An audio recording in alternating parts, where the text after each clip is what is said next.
Hello મિત્રો, આપણે જોઈએ છે ધોરણ 8નું સામાજિક વિજ્ઞાનનું પાઠ્યપુસ્તક. એમાં આપણે આજે 7મું ચેપ્ટર જોવાના છે, આધુનિક ભારતમાં કલા. હવે તમે વિચારો મિત્રો કે પાઠ્યપુસ્તક આધારિત જે લોકો કેમ તૈયારી કરવાનું કહે છે, કારણ કે આની અંદર હવે આપણે 1 થી 6 ચેપ્ટર ઓલરેડી છે જે અપલોડ કરેલા છે. એની અંદર ઘણી બધી આપણે વાતો કરેલી છે. હવે જ્યારે આપણે એવું કહીએ છીએ કે ભારતીય સાંસ્કૃતિક વારસો પૂછાય છે, ભારતમાં કલા સાંસ્કૃતિક વારસો પૂછાય છે, ક્યાંથી પૂછાય છે?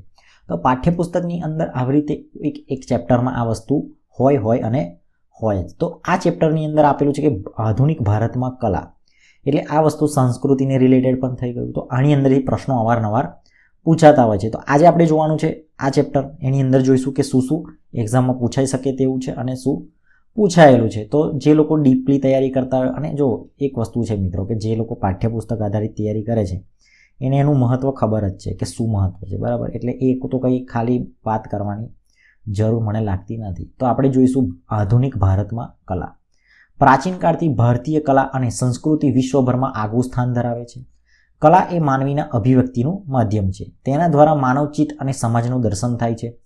કલાશાસ્ત્રીઓએ કલાને 2 ભાગમાં વહેંચેલી છે. કઈ? એક છે દ્રશ્ય કલા અને પ્રદર્શિત કલા.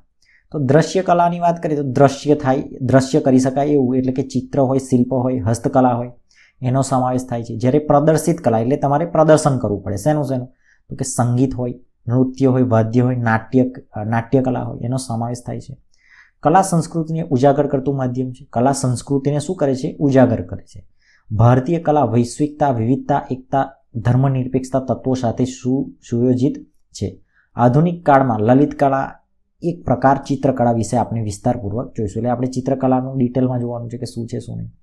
એક્ઝામની અંદર ઘણીવાર પૂછાઈ જાય છે, તો આપણે ખબર હોવી જોઈએ. ચિત્રકલાની વાત છે કે પ્રારંભથી જ પ્રકૃતિ અને ધર્મ ચિત્રકલાના કેન્દ્ર તરીકે રહ્યા છે. શરૂઆતમાં ધર્મગ્રંથોમાં આવતા પ્રસંગો, દેવી દેવતા અને પશુ પક્ષીઓના મુખ્ય વિષય તરીકે રહ્યા, પરંતુ ત્યારબાદ વ્યક્તિ અને સામાજિક રીત રિવાજો પણ ચિત્રોમાં સ્થાન મળ્યું. તક્ષશિલા અને નાલંદા જેવા વિશ્વવિદ્યાલયમાં કલા શિક્ષણ આપવામાં આવતું હતું. અંગ્રેજી શાસનમાં ભારતીય કલા તથા સંસ્કૃતિ વિસરાઈ ગઈ હતી. એટલે કે અંગ્રેજી શાસન હતું તે વખત શું હતી? ભારતીય કલા બધી વિસરાઈ ગઈ, એટલે લુપ્ત થતી ગઈ હતી એમ. ગુજરાતમાં કલા શિક્ષણ માટે કોઈ ખાસ સંસ્થા નથી. ગુજરાતમાં કોઈ શિક્ષણ એવી સંસ્થા નથી કે જે કલાની નોલેજ આપે. કચ્છના, આ મોસ્ટ આઈએમપી છે, કચ્છના મહારાવ પ્રાગમલજીએ ભુજમાં 1877-78માં એક કલા શાળા શરૂ કરી. વડોદરાના મહારાજા સયાજીરાવે સ્થાપેલું કલાભવન કલા શિક્ષણ આપતું કેન્દ્ર આપતું હતું, પરંતુ તેનો અભિગમ કલા ઉદ્યોગના શિક્ષણ પ્રત્યે વધુ હતો. અમદાવાદમાં શેઠ ચિમનલાલ નગીનદાસ વિદ્યાલય, એટલે કે CN વિદ્યાલય તરીકે જે ઓળખાય છે, એ 1951માં શિક્ષકોની તાલીમ માટેનો અભ્યાસક્રમ શરૂ કરવા કલા શાળાની સ્થાપના થઈ. આ શાળા પ્રથમ આચાર્ય બનવાનું બહુમાન રસિકલાલ પરીખને ફાળે જાય છે. આ શાળામાં DTC એટલે કે ડ્રોઈંગ ટીચર સર્ટિફિકેટનો અભ્યાસક્રમ શરૂ થયો હતો. ઈસવીસન 1960માં તેનું મહાકલા વિદ્યાલયમાં રૂપાંતર થયું. આ મોસ્ટ આઈએમપી કહી શકાય કે જે આપણી ગુજરાતની જેટલી વાત આવે ને કે કચ્છના મહારાવ પ્રાગમલજીએ ભુજમાં એક કલા શાળા શરૂ કરી. ક્યારે? 1877-78માં. પછી વડોદરાના મહારાજા સયાજીરાવે કલાભવનની સ્થાપના કરી. અને અમદાવાદની વાત કરીએ તો શેઠ ચિમનલાલ નગીનદાસ વિદ્યાલય, જેને કહેવાય છે CN વિદ્યાલય, બરાબર, એ કલા શાળાની સ્થાપના કરી. એટલે એ મોસ્ટ ઇમ્પોર્ટન્ટ બની જાય. હવે કહેવાય કે ચિત્રકળાનો ઇતિહાસ આપણે જોવાનો ટ્રાય કરીએ કે ઇતિહાસ કઈ રીતે છે એનો, જે ચિત્રકલાનો ઇતિહાસ કઈ રીતે છે. તો ભારતમાં ચિત્રકલાનો ઇતિહાસ પાષાણ યુગ જેટલો જૂનો છે, એટલે પથ્થર યુગ જે હતો તેટલો જૂનો છે. ઈસવીસન પૂર્વે 7000 કાળના મધ્યપ્રદેશના ભીમબેટકા ગુફાઓમાંથી ચિત્રો મળી આવ્યા છે. ભીમબેટકા મધ્યપ્રદેશમાં આવેલી છે, તમને ખબર છે, આપણે અગાઉના ચેપ્ટરોમાં ઘણી બધી વાર ચર્ચા કરેલી છે. તો એ 7000 કાળના મધ્યપ્રદેશની ભીમબેટકાની ગુફામાં ચિત્રો મળી આવ્યા છે. તે ભારતીય ચિત્રકલાનો પ્રથમ પુરાવો ગણાય છે. આ ચિત્રો ગુફાની દિવાલો પર કુદરતી રંગોથી તૈયાર થયા હતા. ઈસવીસન પૂર્વે 2000ની આસપાસ સમયના ચિત્રો મહારાષ્ટ્રના નરસિંહગઢની ગુફાઓમાંથી પણ મળી આવ્યા છે. મોટાભાગે ચિત્રના નમૂના ગુફાઓમાં, ભોજપત્રો, શિલાઓ, મંદિરો, મઠો પર જોવા મળે છે. બૌદ્ધ ગ્રંથોમાં આવા ચિત્રો મળી આવ્યા છે. જો અહીં આગળ એક મસ્ત ચિત્ર આપેલું છે કે પદ્મપાણીનું ગુફા નંબર 1નું અજંતાનું આ ચિત્ર છે પદ્મપાણીનું. જુઓ તમે, અત્યાર સુધી એ કેટલા વર્ષો પુરાણું છે, પણ તેની જે આઉટલાઇન કેટલી સરસ છે. આ ચિત્ર પણ તમે જુઓ તો મજા આવશે તમને કે ના, ખરેખર આ ચિત્ર જોરદાર વસ્તુ બનાવી છે, જેને પણ બનાવ્યું એને, બરાબર. તો આવી રીતે જે જૂના ચિત્રો છે એનું મહત્ત્વ કેમ છે? કારણ કે એ વસ્તુ તે સમયનું કલાને એ બતાવે છે કે તે વખતની કલા કેવી હતી એમ. ભારતીય ચિત્રકલાનો સર્વશ્રેષ્ઠ સમય, આપણે ભારતીય ચિત્રકલાનો સર્વશ્રેષ્ઠ સમય ગુપ્તકાળને ગણાવી શકાય. અજંતા અને ઇલોરાની ગુફાઓમાં વિશ્વવિખ્યાત ચિત્રો ગુપ્તકાળ દરમિયાન નિર્માણ પામ્યા હતા. તેના કેન્દ્રમાં બૌદ્ધ જાતક કથાઓ વણાયેલી છે. બધા ચિત્રોમાંથી ગુફા નંબર 9 અને 10ના ચિત્રો ખૂબ જ વિખ્યાત છે. પદ્મપાણીનું બુદ્ધનું ચિત્રો તેમાંનું એક છે. ભારતીય ચિત્રકલા ઉત્તર ભારતથી દક્ષિણ ભારત સુધી ફેલાયેલી હતી. કર્ણાટકમાં આવેલી બાદામીની ગુફા, કાંચીપુરમ અને તમિલનાડુમાં આવેલ ચિત્તાનામશલ ગુફામાં આવા ઉત્કૃષ્ટ ચિત્રકલાના નમૂના પ્રાપ્ત થયેલા છે. બૃહદેશ્વરના મંદિરના દિવાલો પર ભારતના મહાકાવ્યોને ચિત્રો દ્વારા સુશોભિત કરવામાં આવ્યા છે. એટલે આ એવું કહે છે કે ક્યાં ક્યાં ચિત્રો મળી આવ્યા છે, બરાબર. તો એ જ ઉત્તરથી દક્ષિણ સુધી બધે જ આ જે કહેવાય કે આ જે કલા છે, ચિત્રની કલા, એ ફેલાયેલી હતી. પૂર્વ મધ્યકાલીન રાજપૂત કાળમાં અને મુગલ કાળમાં તેનો વિકાસ થયો. તમે વાત કરીએ તો પૂર્વ મધ્યકાલીન રાજપૂત કાળ જે હતો અને મુગલ કાળમાં તેનો વિકાસ થયો. બાબર હોય, હુમાયુ, અકબર, જહાંગીર જેવા મુગલ રાજ્યોએ ચિત્રકળાને ખૂબ પ્રોત્સાહન આપ્યું. જહાંગીરે ચિત્રશાળાની સ્થાપના કરી હતી. ભક્તિ આંદોલનના કારણે ચિત્રકળાનો ખાસો એવો વિકાસ થયો હતો. એટલે કહેવાય કે મુગલ કાળ દરમિયાન પણ એનો વિકાસ થયો હતો. હવે ઈસવીસન 1750 પછીના ભારતમાં, ઈસવીસન 1750 પછીના ભારતમાં અંગ્રેજો અને ભારતીયો એક અર્ધ્ય પાશ્ચાત્ય શૈલી ચિત્ર વિકસાવી હતી. શેખ ઝિયાઉદ્દીન ડેલી ઇમ્પે માટે કરેલ પક્ષી અધ્યયનના ચિત્રો ગુલામ અલી ખાંએ, વિલિયમ ફ્રેઝર અને કર્નલ સ્કિનર માટે વ્યક્તિગત ચિત્રોની આ શૈલીનો વિકાસ થયો હતો. ચિત્રકલા ક્ષેત્રે ટોચનું નામ ત્રાવણકોરના મહાન ચિત્રકાર રવિ વર્માનું ગણાવી શકાય. આ રવિ વર્માનું નામ જે છે તમે સાંભળેલું છે, ચિત્રકાર છે. તેમણે ભારતીય પૌરાણિક અને સામાજિક વિષયના ઉત્કૃષ્ટ તૈલી ચિત્રો બનાવ્યા, જેમાં દેવી સરસ્વતીનું ચિત્ર વિશ્વવિખ્યાત છે. આ સરસ્વતી માતાનું જે ચિત્ર છે એ વિશ્વવિખ્યાત છે. અને તમે પ્રાથમિક શાળામાં ભણ્યા છો તો માતાજીનું આ જે સરસ્વતી માતાનું જે આ પોસ્ટર છે, એટલે કે જે ફોટો છે, એ તમે અચૂક જોયો હશે. એ કોણે બનાવ્યો છે, બરાબર? એવું કદાચ પૂછાય તો તમને ખ્યાલ હોવો જોઈએ. તો કોણ છે? રાજા રવિ વર્મા. તો એ એમની કહેવાય કે એક મહાન કલા, એવા તૈલી ચિત્રો બનાવનાર હતા. ભારતમાં 19મી સદીમાં પુનઃ જાગૃતિના સમયે, જ્યારે 19મી સદી થઈ ત્યારે શું ચાલતું હતું? પુનઃ જાગૃતિના સમયે કલાક્ષેત્રે ખૂબ વિકાસ થયો. મુંબઈમાં ઈસવીસન 1858માં સર જે સ્કૂલ ઓફ આર્ટ્સ અને ઈસવીસન 1890માં વડોદરામાં કલાભવનની સ્થાપના થઈ. આમાં 1890માં જે વડોદરામાં કલાભવનની સ્થાપના થઈ, આપણે આગળ પણ લીટીમાં આવી ગયું, આની આ રિપીટ. ઈસવીસન 1901માં સ્થપાયેલ શાંતિ નિકેતન કલાના ઉત્તમ નમૂનાનું સર્જન થયું. ઈસવીસન 1948માં ફ્રાન્સિસ ન્યૂટન સુઝાના નેતૃત્વમાં SH રઝા SK બાકરે એક પ્રગતિશીલ કલાકાર સંઘની સ્થાપના કરી. ભારતમાં મજબૂત આધુનિક ચિત્રકલાની પ્રસ્તુતિ કરી. ઈસવીસન 1950માં કોલકાતા અને મુંબઈ ચિત્રકલાઓની સ્થાપના કરવામાં આવી. ચેન્નઈમાં પણ KCS પાણીકર અને દેવી પ્રસાદ રોય ચૌધરીએ મદ્રાસ સ્કૂલ ઓફ આર્ટ્સની સ્થાપના કરી.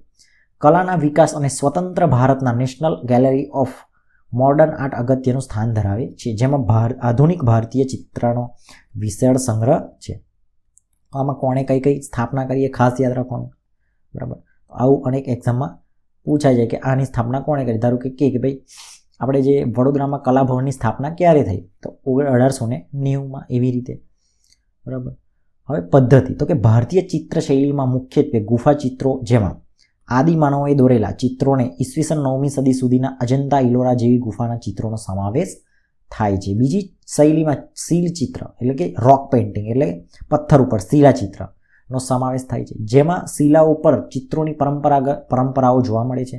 કેટલાક પ્રાચીન ચિત્રશૈલીમાં હિન્દુ, બૌદ્ધ, જૈન ચિત્રશૈલીનો સમાવેશ થાય છે, જેમાં જે તે ધર્મના ચિત્રશૈલી કેન્દ્ર સ્થાને હોય છે અને તે ચિત્રો ધર્મસ્થાનોની દિવાલો પર સુશોભિત કરવામાં આવ્યા હોય છે. ચિત્રોના કેન્દ્રમાં જે તે ધર્મના ધર્મગ્રંથો આવેલા હોય છે. ભારતમાં કેટલાક વિશિષ્ટ પ્રદેશોમાં ભીંત પર દોરાતા ચિત્રો, ભીંત ચિત્રશૈલી તેમજ તહેવારો સમયે આંગણામાં કે ભોય તળિયે કરવામાં આવતી રંગોળી અથવા સુશોભન કલા અગત્યની ચિત્રશૈલીઓ ગણાય છે. એટલે એ પણ ચિત્રની અંદર જ આવે છે. રંગોળી પૂરી એ હિન્દુ ધર્મ, બૌદ્ધ ધર્મ અને જૈન ધર્મની હસ્તપ્રત સામગ્રીને પૂરક બનાવતા ચિત્રોની એક લઘુચિત્ર શૈલી પણ વિકસિત થઈ હતી. તે હસ્તપ્રતોમાં અને ગ્રંથોમાં જોવા મળે છે. આ સિવાય કાપડ ઉપર પણ ચિત્રોની છાપ ઉપસાવી અને કાપડ ચિત્રશૈલીનો વિકાસ થયેલો. આધુનિક સમયમાં ઓઇલ પેઇન્ટિંગ સ્પ્રે પેઇન્ટિંગ અને કેનવાસ પેઇન્ટિંગ શૈલીઓ પણ વિકસી છે, જેમાં બહુરંગી પરિમાણીય એટલે કે મલ્ટી કલર ડાયમેન્શન જોવા મળે છે. એટલે હાલમાં શું છે અને પહેલાં શું હતું એની વાત કરેલી છે. તો આ એમાં પદ્ધતિની વાત કરી. હવે છે કે વિભિન્ન ચિત્ર શૈલીઓની વાત કરીએ કે વિભિન્ન એટલે કે કઈ કઈ ચિત્ર શૈલીઓ છે. ચિત્રની કલાઓ એટલે કે ભારતની ચિત્રશૈલી સમયની સાથે બદલાતી રહી છે. મોટાભાગે જુદા જુદા રાજવંશો અને શૈલીઓ સાથે જોડાયેલા છે. ભારતીય ચિત્રશૈલીને જે તે સમયે તેના પ્રાદેશિક સ્થાન પરથી ઓળખવામાં આવે છે. આ ચિત્રશૈલીમાં કેટલીક અગત્યની ચિત્રશૈલીની આપણે ચર્ચા કરીશું. ચિત્રોની વાત કરવાની છે એટલે આમાં અલગ અલગ ચિત્રોની શૈલીની વાત કરીશું. પાલ શૈલી, તો પાલ રાજાઓના આશ્રયના સ્થળે જુઓ, પાલ જે શૈલી છે ચિત્રનો પ્રકાર છે પાલ શૈલી. તો પાલ રાજાઓ જે હતા એના આશ્રયના તળે એટલે કે એની અંડરમાં કયા કયા હતા કે બંગાળ, બિહાર, નેપાળ અને તિબેટ સુધી વિસ્તરેલી ચિત્રશૈલીને પાલ ચિત્રશૈલી તરીકે ઓળખવામાં આવે છે. કયા એરિયા? બંગાળ, બિહાર, નેપાળ અને તિબેટનો એરિયા. આ ચિત્રશૈલીનો મુખ્ય વિષય મહાયાન બૌદ્ધ સંપ્રદાય રહેલો છે. તેમાં જાતક કથાઓ અને બોધિસત્વના ચિત્રો છે. આ શૈલીના ચિત્રોવાળી કેટલીક હિન્દુ હસ્તપ્રતો પણ મળી આવેલી છે. આ ચિત્ર પોથી અંદરથી રચાયેલ હોય લઘુચિત્રના પ્રકાર છે. આ લઘુચિત્રનો પ્રકાર છે. એટલે પાલ શૈલી કેવી છે કે બૌદ્ધ ધર્મને રિલેટેડ છે. અને આ કયો એરિયામાં મળી વધારે આવે છે તો કે ભાઈ જે નેપાળનો એરિયા છે, બિહાર છે, બંગાળ છે ને એ બધો એરિયા, એ બાજુનો એરિયા. તો આ ફોટો આપેલો છે જો પાલ શૈલીનો, બરાબર. તો આ રીતનું ડ્રોઈંગ હતું. જો અહીંયા કંઈક લખેલું છે, બરાબર. અહીંયા આગળ લખેલું છે અને અહીંયા આગળ ચિત્ર છે, બરાબર. તો આ હતી પાલ શૈલીના ચિત્રો. હવે એવી રીતે અલગ અલગ શૈલીના ચિત્રો જે છે એ જોવાનું છે. જૈન શૈલીના તો જુઓ તમે કેટલું સુપર ચિત્ર છે આ જૈન શૈલીનું. તો ગુજરાત, રાજસ્થાન અને માંડવાના પ્રદેશોમાં 12મી સદીથી આ શૈલીનો વિકાસ થયો હતો. તે તાડપત્રો અને હસ્તપ્રતો પર આલેખાયેલા લઘુચિત્રો છે. આ ચિત્રોમાં મુખ્યત્વે જૈન ધર્મ કેન્દ્ર સ્થાને હતો. જૈન ધર્મના કલ્પસૂત્ર, પછી જે કાલકાચાર્ય કથા અને કથાચરિત સાગર વગેરે ગ્રંથોમાં આ શૈલીના લઘુચિત્રો મૂકવામાં આવ્યા છે. ગુજરાતમાં જૈન શૈલીના ચિત્રો વિશેષ મળ્યા છે. તેને ગુજરાતની શૈલી પણ કહે છે. એટલે જે ગુજરાતની શૈલી એટલે જૈનની શૈલી એવું, કારણ કે ગુજરાતમાંથી વધારે પ્રમાણમાં આ ચિત્રો જે છે એ મળી આવેલા છે. એટલે પાલવાળો એરિયા ખ્યાલ આવી ગયો ને, નેપાળવાળો ને એ બાજુનો એરિયા, બંગાળવાળો એરિયા. પછી રાજપૂત શૈલી, ખાલી આની અંદર મિત્રો જુઓ તમે કેટલું સુંદર ચિત્ર આપેલું છે કે રાજપૂત શૈલીનું, બરાબર. કેટલું સુપર લાગે છે ખાલી એની અંદર, તો રિયલમાં કેટલું મસ્ત લાગતું હશે. રાજપૂત શૈલી રાજસ્થાન અને મધ્યપ્રદેશમાં રાજપૂત રાજાઓના આશ્રયના નીચે 10મી થી 16મી સદી દરમિયાન આ શૈલી પ્રચલિત થઈ હતી. તેમાં લઘુચિત્રો અને ભીંતચિત્રોનો સમાવેશ થાય છે. રાજાઓ પરંપરાગત ચિત્રકારોને આશ્રય આપતા હોવાથી રાજપૂત રાજાઓ તેમનું જીવન, રીત રિવાજો, પહેરવેશ, ઉત્સવો રાજપૂત ચિત્રશૈલીના કેન્દ્રમાં રહ્યા છે. રાધા કૃષ્ણ ભક્તિ, રાસલીલા અને રાજસ્થાની લોકજીવન તેના કેન્દ્રમાં રહ્યા છે. રાજસ્થાનની બુંદી, કિશનગઢ, બિકાનેર, જોધપુર આ શૈલીનો વિકાસ થયો હોવાથી તે રાજસ્થાન શૈલી તરીકે ઓળખાય છે. એટલે રાજસ્થાન એરિયામાં વધારે આ જે કહેવાય કે રાજપૂત શૈલી વધારે વિકાસ કરી હતી. પછી મુગલ શૈલીનું ચિત્ર તમે જુઓ, અહીંયા આગળ બતાવેલું છે. થોડું બ્લર જેવું લાગે છે, બરાબર. હા, ભારતમાં આવેલ મુગલ સમ્રાટો ચિત્રકલાના ખૂબ પ્રેમી હતા. બાબરથી લઈને શાહજહાં સુધીના સમ્રાટોએ ચિત્રકલાને ખાસું પ્રોત્સાહન પૂરું પાડ્યું છે. મુગલ ચિત્રશૈલી એ ભારતીય અને ઈરાની શૈલીના સમન્વયથી અસ્તિત્વમાં આવેલી છે. એટલે તમને એવું કે મુગલ શૈલી જે છે એ ભારતીય અને ઈરાની એ બંનેનું મિક્સઅપ છે આવેલી નાવીન્યસભર શૈલી હતી. અકબરના સમયમાં ગ્રંથચિત્રો અને વ્યક્તિચિત્રોની શરૂઆત થઈ. કોના સમયમાં? અકબરના સમયમાં. અને બાબરનામામાં ચિત્રો તેમના સમયમાં બન્યા. જો કે જહાંગીરના સમયમાં મુગલ શૈલીના સર્વોચ્ચ શિખરે પહોંચી હતી. તેના દરબારમાં મંસૂર અને બિસનદાસ જેવા વિખ્યાત ચિત્રકારો હતા. આ સમયગાળા દરમિયાન પશુ પંખીના ચિત્રો, કુદરતી દ્રશ્યો, રાજદરબારના, યુદ્ધના, શિકાર તેમજ પ્રાણીઓની સાઠમારીના ચિત્રો તૈયાર થયા હતા. મુગલ ચિત્રકલા એ દરબારી કલા હતી અને તેના કેન્દ્રમાં શાહી ઠાઠ જોવા મળે છે. એટલે કે જે મુગલવાળું જે આ શૈલી છે એની અંદર તમે જોયું કે શું તો કે પશુ પંખીના ચિત્રો, કુદરતી દ્રશ્યો, રાજદરબારના યુદ્ધો હોય, તેમનો શિકાર અને પ્રાણીની સાઠમારી, એવી બધી વસ્તુઓ હોય. પછી છે 5મા નંબર પર છે કાંગડા શૈલી. કેવું છે? કાંગડા શૈલી. અહીંયા જો પોસ્ટરમાં પણ આપેલું છે કાંગડા શૈલી. અહીંયા એક મિનિટ, અહીંયા આપેલું છે કાંગડા શૈલી. શેષનાગ બતાવેલો છે, કૃષ્ણ ભગવાન બતાવેલા છે. તો કાંગડા શૈલી એ પણ ભારતીય ચિત્રશૈલીનું એક આગવું પાસું છે. હિમાલયના પહાડી પ્રદેશમાં રાજસ્થાન અને મુગલ ચિત્રકારોએ મળીને આ શૈલી વિકસાવી હતી. કાંગડા, કુલ્લુ, ગઢવાલ, ચંબા અને મંડીના મુખ્ય કેન્દ્રો હતા. મોલારામ આ શૈલી મહાન ચિત્રકાર હતા. આ જે કાંગડા શૈલીના કોઈ મહાન ચિત્રકાર હોય તો એ છે મોલારામ. આ શૈલીના મુખ્ય વિષયમાં ભગવાન શ્રી કૃષ્ણ અને કૃષ્ણ ભક્તિ ઉપરાંત હિમાલયનું સૌંદર્ય પણ જોવા મળે છે. એટલે આની અંદર કૃષ્ણ ભગવાનની કાંગડા શૈલીની અંદર વધારે કહેવાય કે એમનું ચિત્રણ કરેલું છે. અન્ય ચિત્ર શૈલીઓની વાત કરીએ તો ઉપરોક્ત શૈલીઓ ઉપરાંત ભારતમાં બિહારની મિથિલા ચિત્રશૈલી એટલે મધુબની ચિત્રકલા, આંધ્રપ્રદેશની કલમકારી ચિત્રકલા, ઓરિસ્સાની પટ્ટ ચિત્રશૈલી, રાજસ્થાનની ફાડ ચિત્રશૈલી, સંથાલી જનજાતિ ગોંડ ચિત્રકલા, મહારાષ્ટ્રની જનજાતિની વારલી ચિત્રકલા, ગુજરાતના પિઠોરા ચિત્ર અને બંગાળની કાલીઘાટના ચિત્રોનો સમાવેશ થાય છે. ગુજરાતની પિઠોરા એ ખાસ યાદ રાખવાનું, કારણ કે એ ગુજરાતની છે. આ પિઠોરાનું અહીંયા ચિત્ર પણ આપેલું છે, જુઓ તમે. આ રીતનું જે હોય એ પિઠોરાનું ચિત્ર તરીકે જાણીતું છે. હવે નોંધપાત્ર ચિત્રકારો, આપણે ચિત્રોનો ઇતિહાસ જોયો. હવે એમના ચિત્રકારો કયા કયા ફેમસ છે તો ભારતના નામાંકિત ચિત્રોમાં રાજા રવિ વર્મા, રવિન્દ્રનાથ ટેગોર વગેરેનો સમાવેશ થાય છે. ગુજરાતમાં નામાંકિત ચિત્રકારોમાં કલાગુરુ શ્રી રવિશંકર રાવળ કયા છે? રવિશંકર રાવળ. ગુજરાતની વાત કરીએ તો રવિશંકર રાવળ. ખાસ રમેશભાઈ પંડ્યાનું નામ ગણાવી શકાય. ગુજરાતમાં આ જે ચિત્રકારો છે કયા કયા? એક તો છે કલાગુરુ શ્રી રવિશંકર રાવળ, રમેશભાઈ પંડ્યા મુખ્ય ગણાવી શકાય. આ બધા ચિત્રકારો ઉપરાંત અન્ય ઘણા નામ અનામી ચિત્રકલા ક્ષેત્રે પોતાનું પ્રદાન દ્વારા ભારતની ખ્યાતિમાં વધારો કરેલો છે. એટલે આ તો ખાલી આપેલા છે, આવા તો ઘણા બધા ચિત્રકારો હોય છે. હવે આટલું જાણવાની અંદર તો ખાસ આપણે વાંચવું જોઈએ, કારણ કે એ મોસ્ટ આઈએમપી હોય. ભારતના નામાંકિત ચિત્રકારોમાં નંદલાલ બોઝ, જયમીન રોય, દેવી પ્રસાદ રોય, ચૌધરી, કુ અમૃતા શેરગિલ, M.N. બેન્દ્રે, જગન્નાથ અહિમાસી, અંજલિ ઈલા મેનન વગેરેનો સમાવેશ થાય છે. ગુજરાતના ચિત્રકારોની વાત કરીએ તો રમેશભાઈ પંડ્યા, હકુભાઈ શાહ, પીરાજી સાગરા, સીડી મિસ્ત્રી, વૃંદાવન સોલંકી, શ્યાવક્ષ ચાવડા, તૈયબ મહેતા, હિમ્મત શાહ, ભૂપેન ખખ્ખર, નટુ પરીખ, રસિકલાલ પરીખ, સોમાલાલ શાહ, ખોડીદાસ પરમાર, H.L. ખત્રી વગેરે ગણાવી શકાય. આમાં એક તમે ભૂપેન ખખ્ખરનું કદાચ નામ સાંભળેલું હશે અને ખોડીદાસ પરમાર એ ચિત્રકાર છે, બરાબર. આ બેના નામ તો તમે ખાસ સાંભળ્યા હશે. કલાગુરુ રવિશંકર રાવળની તો વાત કરવી જ પડે, કારણ કે એ કહેવાય કે કલાગુરુ તરીકે ઓળખાય છે. કલાગુરુ રવિશંકર રાવળ મુંબઈમાં કલા શિક્ષણ મેળવી અમદાવાદને પોતાની કર્મભૂમિ બનાવી, ગુજરાતને ચિત્રકલાની દિશાને ચીંધી. એટલે કે રવિશંકર રાવળ જે મુંબઈમાં કલા શિક્ષણ મેળવી અને અમદાવાદને પોતાની કર્મભૂમિ બનાવી, એટલે ગુજરાતને ચિત્રકલાની દિશા ચીંધી. બોમ્બે આર્ટ સોસાયટીના વાર્ષિક કલા પ્રદર્શનમાં, એક મિનિટ આપણે પેન લઈ લઈએ પહેલાં. તો રવિશંકર રાવળ જે હતા એમને કલા શિક્ષણ ક્યાંથી મેળવ્યું? મુંબઈમાંથી મેળવ્યું. કલાગુરુ રવિશંકર રાવળની વાત કરીશું.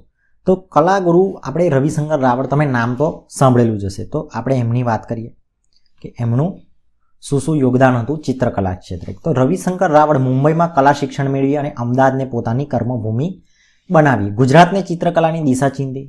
બોમ્બે આર્ટ સોસાયટીના વાર્ષિક કલા પ્રદર્શનમાં એમનું ચિત્ર બિલ્વમંગળ રજૂ કર્યું. બિલ્વમંગળ કોનું ચિત્ર છે? રવિશંકર રાવળનું. આ સોસાયટીના પ્રદર્શનમાં ચિત્ર રજૂ કરનાર તેઓ પ્રથમ ગુજરાતી કલાકાર હતા. તેમના ચિત્રને સુવર્ણ પદક મળેલું છે, એટલે કે સુવર્ણ પદક મળેલું છે. આ ચિત્ર રાજપૂત શૈલીના ઢબે સપાટ રંગોમાં કરાયેલ હતું. ઈસવીસન 1924માં રવિશંકર રાવળે કુમાર નામના માસિકનો પ્રારંભ કર્યો. કુમારથી લોકોને ચિત્રો અને કલાકારોનો પરિચય થયો.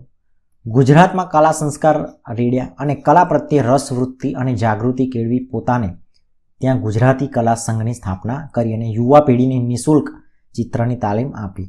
તમે સમજાવે કલાગુરુ રવિશંકર કેમ કહેવાય? કે કલાના એમણે કેટલું બધું કામ કર્યું છે કલા ક્ષેત્રે, કે લોકો એના માટે જાગૃત થાય, સમજે કલાને અને શીખી શકે. 12મી માર્ચ 1922ના રોજ અમદાવાદની કોર્ટ 22 માર્ચ 1922ના રોજ અમદાવાદની કોર્ટ હાલ શાહીબાગમાં આવેલું સર્કિટ હાઉસમાં ગાંધીજી અને શંકરલાલ બેંકર ઉપર રાજદ્રોહનો આરોપનો મુકદ્દમો ચાલે. એ ઐતિહાસિક ઘટનાને જોઈ રવિશંકર રાવળે આ પ્રસંગનું ચિત્રલેખન કરેલું છે. જો આ મસ્ત એક આ ચિત્ર છે, એમને હાથે બનાવેલું ચિત્ર છે. જુઓ તમે, ફોટોગ્રાફથી કમ નથી. જુઓ તમે, આ કેટલું સુંદર ચિત્ર છે. તો આ ચિત્રકાર રવિશંકર રાવળ 1922માં ગાંધીજી પર અંગ્રેજ સરકારે અમદાવાદમાં સર્કિટમાં કેસ ચલાવ્યો હતો તે પ્રસંગે કોર્ટમાં હાજરી રહેલો સ્કેચ. ઉપરોક્ત ચિત્રકારોમાં આપણે રવિ વર્મા, રવિન્દ્રનાથ ટાગોર અને અવનીન્દ્રનાથ ટાગોર વિશે જોઈશું. એટલે 3 બીજા ચિત્રકારો જોઈશું. હવે રાજા રવિ વર્મા, નામ તો તમે સાંભળેલું જ છે, નામ તો સુનાઈ હોગા એવું છે. આ તો રાજા રવિ વર્મા કે કેરળ રાજ્યના કિલીમન્નુર ગામમાં જન્મેલ રવિ વર્મા રાજવી કુટુંબના સભ્ય હોવાથી રાજા રવિ વર્મા તરીકે ઓળખાય. એટલે રાજાના કુટુંબમાં હતા, એટલે રાજવી હતા, એટલે એમને રાજા રવિ વર્મા કહેવામાં આવતા હતા. તેમના સમયમાં કલાના ક્ષેત્રમાં પાશ્ચાત્ય કલાની વ્યાપક અસર જોવા મળતી. રવિ વર્માએ શ્રી રામાસ્વામી નાયડુ, થિયોડોર જેન્સન અને રાજવી કુટુંબમાં આવતા યુરોપિયન મહેમાન ચિત્રકલાકારો જે હતા એમને કલાનું શિક્ષણ અને માર્ગદર્શન મેળવી પોતાની આગવી શૈલી વિકસાવી હતી. પોતે રાજાના છોકરા હતા, એટલે રાજા શું કહેવાય કે રાજવી કુટુંબના સભ્ય હતા. એટલે જે બહારથી જે લોકો આવે એમના ઘરે રહેતા જ હોય, એટલે મહેમાન કલાકાર જે મહેમાન હોય ચિત્રકારો એ લોકો આવતા જ હોય, તો એમની પાસેથી માર્ગદર્શન મેળવી અને પોતાની શૈલી વિકસાવી. તેમના ચિત્રો વાસ્તવદર્શી વ્યક્તિ ચિત્રો તૈયાર કરવામાં તેમની સિદ્ધિ અનન્ય હતી. તેમના ચિત્રોમાં ભાવને બદલે ટેકનિકનું પ્રાધાન્ય વધુ હતું. તેમણે પૌરાણિક ધર્મ ગ્રંથો અને સંસ્કૃત સાહિત્યમાં અલેખિત પ્રસંગો અને પાત્રોને કેન્દ્રમાં રાખી અને તૈલ ચિત્રો ખૂબ પ્રશંસા પામ્યા. તેમના ચિત્રોમાં વિરાટનો દરબાર, ગંગા અવતરણ, Urvashi, Shakuntala, portrait of lady વગેરે મુખ્ય હતા. એટલે આ ફેમસ એવા ચિત્રો છે કે જે રાજા રવિ વર્માના હતા. કયા કયા? તો વિરાટનો દરબાર, ગંગા અવતરણ, ઉર્વશી, શકુંતલા, અલગ અલગ છે બધા. 1 મિનિટ જો, આ વિરાટનો દરબાર એટલે ચિત્ર 1, ગંગાનું અવતરણ, Urvashi, Shakuntala, portrait of lady વગેરે મુખ્ય હતા. એટલે એમના ફેમસ ચિત્રો હતા. રવિ વર્માએ 1894માં મુંબઈના ઘાટકો પર એક લિથોગ્રાફી પ્રિન્ટિંગ પ્રેસ શરૂ કર્યું. આ તમે રવિ વર્માએ છે 1894માં મુંબઈમાં ઘાટકો પર જગ્યાનું નામ છે, એક લિથોગ્રાફ પ્રિન્ટિંગ પ્રેસ શરૂ કર્યું હતું. આ પ્રેસમાં છાપવામાં આવેલ હિન્દુ દેવી દેવતાઓના ચિત્રો તેમની ઓછી એટલે કે સામાન્ય કિંમતના કારણે લોકો ખરીદી શકતા.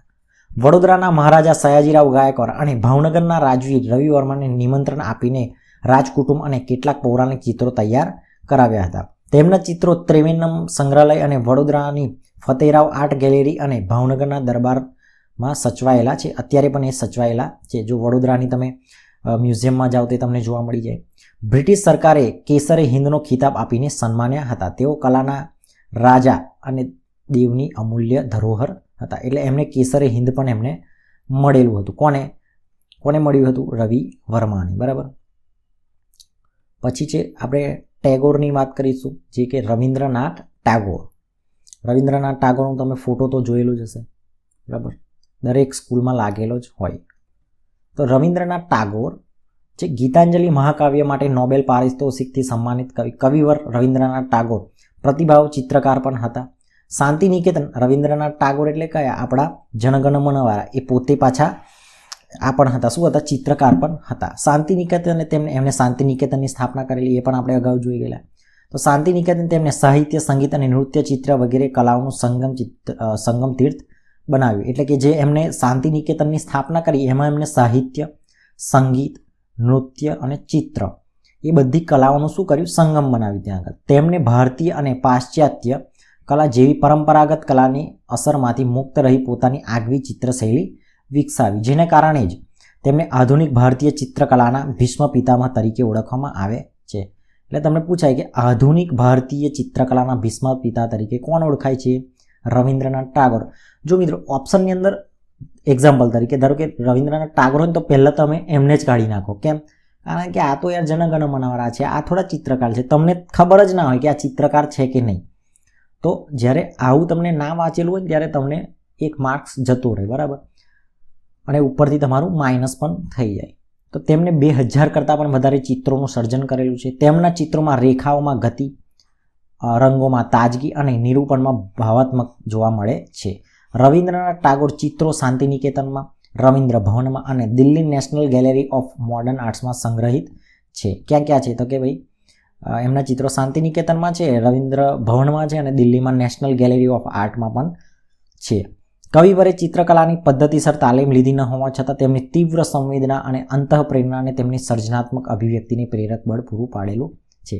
એમને કોઈ એની તાલીમ નથી લીધી, પણ તે છતાં પણ એ સારા એવા ચિત્રકાર બનેલા છે. હવે અવનીન્દ્રનાથ ટાગોર, જો એક મિનિટ આપણે આ થોડું અહીંયા જોઈ લઈએ કે કવિવરે ચિત્રકલાની પદ્ધતિ જોઈ લીધું આપણે ફરી. ચલો, કવિવરે ચિત્રકલાની પદ્ધતિસર તાલીમ ન લીધી હોવા છતાં તેઓ તીવ્ર સંવેદના અને અંતઃપ્રેરણાને લીધે તેમની સર્જનાત્મક અભિવ્યક્તિ પ્રેરક બળ પૂરું પાડેલું છે. બરાબર, એ એમની વાત પતી ગઈ. હવે આપણે જો ને અવનીન્દ્રનાથ ટાગોર, એમના ભાઈ હોય એવું લાગે છે. બરાબર, જોઈએ કોણ છે. તો કે અવનીન્દ્રનાથ ટાગોર એટલે કોણ? તો કે ભાઈ બંગાળમાં જન્મેલ અવનીન્દ્રનાથ ટાગોર ભારતીય, મુગલ, તાંજોર, ચાઇનીઝ, જાપાનીઝ ચિત્રશૈલીનો જીવનપૂર્વક અભ્યાસ કર્યો છે. એટલે કંઈ એના ભય નથી ભાઈ, આ અલગ છે વ્યક્તિ અવનીન્દ્રનાથ ટાગોર. તેમની પાશ્ચાત્ય ચિત્રકલાનું માર્ગદર્શન મેળવીને નવતર શૈલીમાં ચિત્રોનું નિર્માણ કરી ભારતીય ચિત્રકલાને એક નવી દિશા સૂચવી.